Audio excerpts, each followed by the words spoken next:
भाई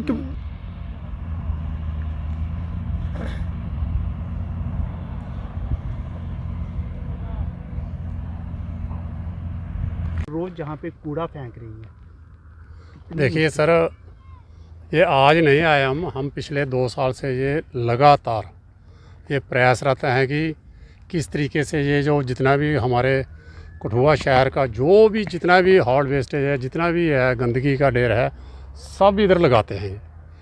इसके पास ही बिल्कुल गायत्री गौशाला है, जिसके चेयरमैन हमारे आदरणीय कैप्टन ज्ञान सिंह पठानिया जी हैं। उनका बहुत कोशिश रही है कि इसको किसी तरीके से बंद करवाया जाए। हमने टाइम टू टाइम, चाहे डिस्ट्रिक्ट एडमिनिस्ट्रेशन हो, डीसी साहब हो, चाहे सीईओ साहब हो, चाहे म्यूनसिपल कमेटी के जब ये चेयरमैन होते थे वो हों, सबके पास गए हम कि इसको बंद किया जाए। और देखिए कितनी आज हम बड़े दुख के साथ कहना पड़ता है कि म्यूनसिपल कमेटी को 66 लाख रुपए का जुर्माना किया गया कि इसको बंद किया जाए। और आज आप देखते हैं जहाँ पे करोड़ों रुपए का इन्वेस्टमेंट करके गवर्नमेंट की तरफ से सब बिल्कुल साइलेंट ऐसे ठप पड़ा हुआ है। कोई उसकी तरफ ध्यान नहीं दे रहा है कि किसके लिए ये इतना ये जो मशीनरी है जो इन्होंने बनाया है इसको रीसाइकलिंग करने के लिए, लेकिन उसको यूज़ में नहीं ले रहे हैं। जो करोड़ों रुपए का इन्होंने इन्वेस्टमेंट किया हुआ है, इंफ्रास्ट्रक्चर बनाया हुआ है, उसके बावजूद ये दोबारा वहाँ पे डंपिंग कर रहे हैं, जिसकी वजह से गौशाला में जहाँ बैठना तो दूर, खड़ा होना भी बहुत मुश्किल होती है। तो लिहाजा आपके माध्यम से हम आज फिर दोबारा एक बार ये बताना चाहते हैं डिस्ट्रिक्ट एडमिनिस्ट्रेशन को भी और म्यूनसिपल कमेटी के जो सीईओ साहब हैं कि इसके ऊपर संज्ञान लें, जल्दी से जल्दी इसके ऊपर कोई हल निकालें, नहीं तो फिर मजबूरन होकर के हमें कोई और स्टेप लेना पड़ेगा।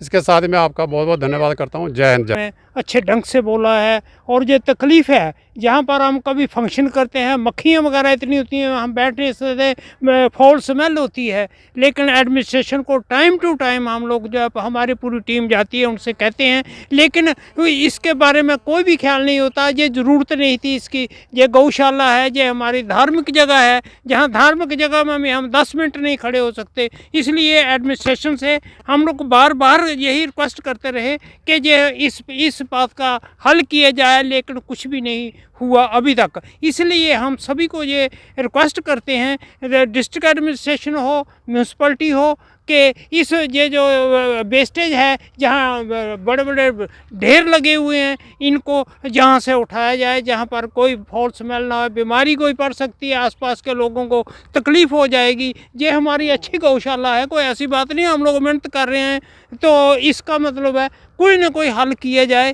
क्योंकि एडमिनिस्ट्रेशन से हम ये थोड़ा कर रहे हैं, एजिटेशन कर रहे हैं, हम कह रहे हैं, हम सजेशन दे रहे हैं कि इस चीज़ को यहाँ से पीछे करें। क्योंकि इससे पहले भी हमने ये कहा था, वो मशीनरियाँ लगी थी, जो दरिया का लेवल है वो कितना डाउन चला गया, और सभी के जो हैंड पंप हैं जो कठुआ में बंद हो गए हैं, और इसकी तरफ भी कोई ख्याल नहीं किया गया।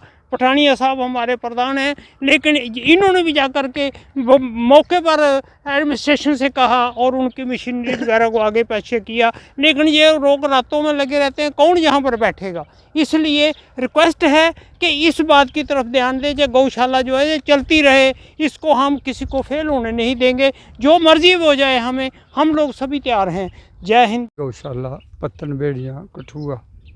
देखिए, मेरे से पहले माननीय हमारे अध्यक्ष जो हमारे मनोज सिंह जी और हमारे पीपल एक्शन कम वेलफेयर सोसाइटी के जनरल सेक्रेटरी, उन्होंने बड़ी विस्तारता के साथ अपनी करुणा, अपनी वेदना को रखा है।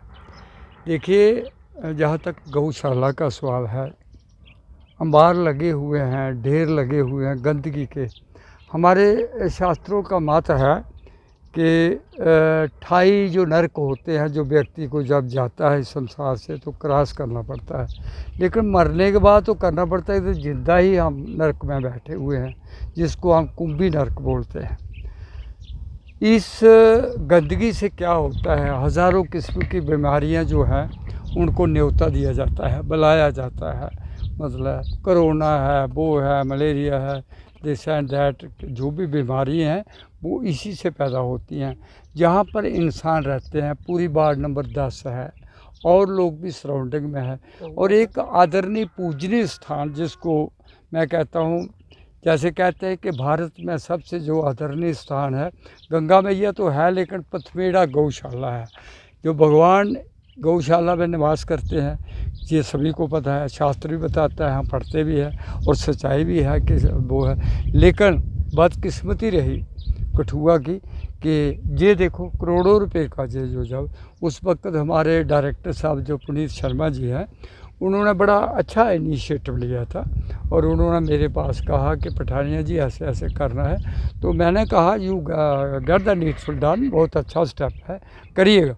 परंतु इसका उसके बाद थोड़ी देर तो ये कारखाना जो है चला, लेकिन उसके बाद ये बिल्कुल कम्प्लीटली डेड पड़ा हुआ है, कोई भी नहीं है। तो करोड़ों रुपए का वो करना कोई फ़ायदा नहीं होता, ये कोई अच्छी बात नहीं है।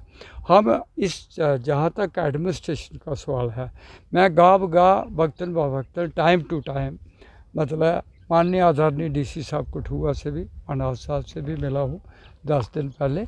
उनको भी मैंने जी अपनी वेदना है, जो दिल का भाव है अपना, वो कहते हैं, मैंने उनको भी बखान किया है कि हमारे गौशाला में बहुत बुरी हालत है। पास मंदिर है, श्री बजरंग जी का मंदिर है, श्री भगवान कृष्ण का मंदिर है, भोलेनाथ का मंदिर है, फिर सब मंदिरों का मंदिर जो है गौशाला है, जो जहाँ पर हम इस वक्त खड़े हुए हैं। परंतु बड़ा दुख होता है, बड़ा hurt felt I do feel कि इतना कहने के बावजूद भी किसी के उसके बाद मैं हमारे जो टाउन एरिया कमेटी के नए चेयरमैन जो आए हैं, ईओ एग्जीक्यूटिव अफसर, मैं उनके पास भी जाकर अपनी दिल की भाव को उनको बताया कि ऐसे ऐसे साहब बहुत बुरी हालत है। तो उन्होंने कहा पठानिया जी कोई बात नहीं, मैं immediately I am going to take the step and everything will be settled and tackled. तो लेकिन अभी देखो उस पर कोई भी फ़र्क नहीं हुआ है। तो मैं आप लोगों के माध्यम से ज़्यादा नहीं इस बात को बड़ी विस्तारता में नहीं ले जाऊंगा, परंतु ये मैं कहूँगा कि ये हमारी अगर गौ माता जो हमारा रूट है, कहते हैं जो पहला जो स्तंभ है हमारे लिए वो गौ माता है। जब पृथ्वी के 7 स्तंभ हैं जो हमारे शास्त्र श्रुतियाँ बताती हैं, उसमें से पहला जो स्तंभ है वो क्या है, गौ माता है। अगर गौ माता है, अगर हमारी माँ के साथ इस किस्म का बिहेवियर हो रहा है, तो मैं कहता हूँ एडमिनिस्ट्रेशन को तो फिर तो क्या कर रहे हैं, इस चीज़ का पाप बढ़ेगा, हमारे ऊपर भी पड़ेगा। बट हम अपने पाप को धोने की कोशिश करते हैं कि हम अपने दिल में कोई स्थान नहीं रखें, हम इस को सभी को नरेट करें अपना आइडिया। तो हम अपने idea time to time administration को देते रहते हैं, लेकिन एडमिनिस्ट्रेशन को चाहिए कि अगर एक अनुभवी आदमी, अनुभव का मैं कहता हूँ लंबा हो जाएगा, बट इसको मैं अपना अनुभव 85-86 साल वाला कह रहा है, जैसे भगवान शिव ने बोला था जो विश्व में। तो सत्य क्या है, सत्य का क्या परिभाषा है, वो मैं आपके माध्यम से बताना चाहता हूँ। यही सत्य है कि हमारी माँ का इस प्रकार का हनन पतन ना हो, हमारी इस माता का कोई इतनी उनकी रिस्पेक्ट गिरावट नहीं आए जितनी कि मैं अभी देख रहा हूँ। तो मैं यही कहता हूँ, हम नहीं चाहते, जैसे प्रधान जी ने बोला है, मनोज सिंह जी ने, हम नहीं चाहते, मैं भी नहीं चाहता हूँ।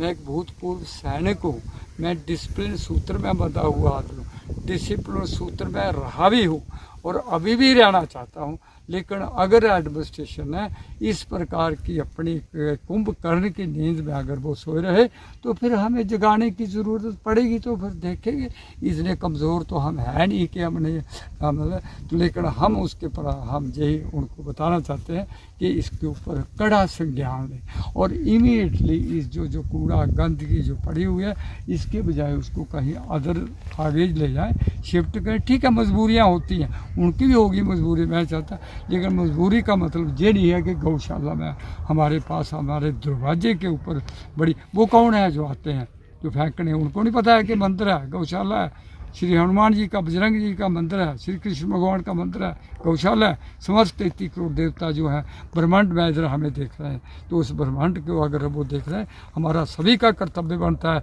अगर हिंदू है, सनातनी है, अगर सनातनी है तो उसका सभी का कि इस विषय के ऊपर देखिए ना, सभी बोले, एक नहीं बोले कि ये पठानिया का ही फर्ज है, 85-86 साल वाले का फर्ज है, ये सभी का धर्म हो, रक्षता धर्म नहीं, अटल नहीं रहेंगे तो मैं कहता हूँ हमारा भी पतन होना निश्चित है, इसमें कोई भी दो राय नहीं है।